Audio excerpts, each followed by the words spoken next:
দেখলাম ওই জায়গা যে একটা লাশ পাওয়া গেছে, তার নাম হচ্ছে ইনায়েত শেখ, তার বাবার নাম হলো যে মরহুম হাজি ফকুর শেখ। সে হলো গিয়া যে বিগত 11 দিন ধরে নিখোঁজ। আজকে তার খোঁজ পাওয়া গেছে এখানে এসে দেখলো গিয়া যে একজন জেলে আইছিল যে মাছ ধরার জন্য, পরবর্তীতে দেখে যে কাক উঠতেছে উপর দিয়ে। পরে তার ভাইদের কাছে বললো, তার ভাইরা আইসা দেখলো যে এখানে তার ভাই আর কি লাশ মিলছে। মানাকাটা নদী উপশহরের পাশেই, তো এখানে একটা লাশ পাওয়া গেছে। আমি শিবচরে থেকে যখন আসলাম তখন দেখলাম যে এখানে একটা লাশ পাওয়ার ঘটনা ঘটছে।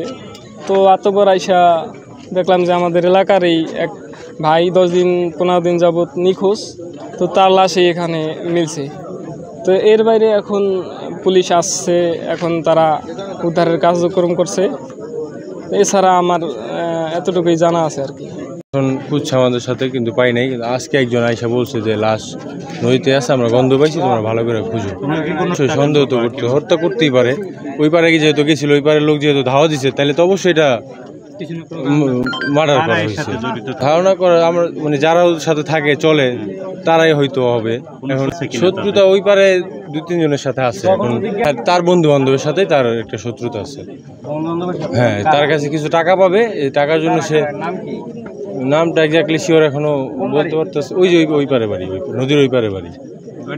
তাকে ওই নদীর ওই পারে থেকে একজন ফোন দিছে আমার বাবারে যে আপনার বাইক না নদীতে ফাল দিছে, আমরা তাকে খুঁজছি, পাই নাই। পরে বাবা কইতেছে আউল ফাউল কথা কইলে ফোন ডাক, রাত 3টা বাজে, কি আউল ফাউল কথা কইতেছিস। পরে নাকি আব্বু আবার তারপর দিন বিকেলবেলা গেছে ওইদিকে, যাওয়ার পরে তারা বলতেছে হ্যাঁ আপনার ভাই, আমরা শিওর দেখছি আপনার ভাই। তারপরের দিনে আমরা যে মানে ওই দিন রাতে আমরা যে পুলিশের সাথে কথা বলছি, জিডি করে আসছি আর তাদের নাম দিয়ে আসছি। পুলিশ প্রশাসন তাদের কাজ চালাইতেছে, আর আমরা আজকে 11 দিন পর তাকে মানে একজন আইসা বলছে এখানে যে গন্ধ পাওয়া গেছে, তোর একটু খোঁজ, ভালোভাবে খুঁজে নাইমা খোঁজ।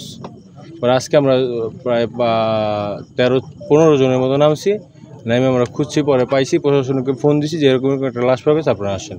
তারা আইসা তাদের কাজ চালাইতেছে। ঘটনা কটার সময়?